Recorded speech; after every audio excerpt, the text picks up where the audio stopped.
Hello, welcome to my channel. Mr. DCM Pawan Kalyan పెట్టింది ఐఏఎస్ఎల్ ఆఫీసర్లకు meeting.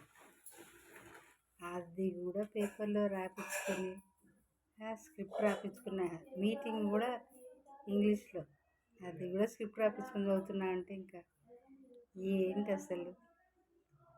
IAS ఆఫీసర్లకు మీటింగ్ పెడితే ఎట్లుండాలి? ఆ మీసాలు ఏంది, ఆ జుట్టు ఏంది? కొంచెం అఫీషియల్గా ఉండొచ్చు కదా పవన్ కళ్యాణ్. ఎటు పోతుందో దేశం, రోజులు ఎటు పోతున్నాయి అర్థం కాదు. కొంచెం న్యాచురల్గా మాట్లాడు తెలుగులో. ఇంగ్లీష్లో స్పీచ్ ఇమ్మని చెప్పలేదు వాళ్ళు, తెలుగులోనే కలెక్టర్లకు అర్థమవుతుంది. వాళ్ళంతా తెలుగు మీడియం ఇంగ్లీష్ మీడియం చదివిన వాళ్ళే. తెలుగులో స్పీచ్ ఇవ్వండి, మీటింగ్ తెలుగులో చెప్పండి.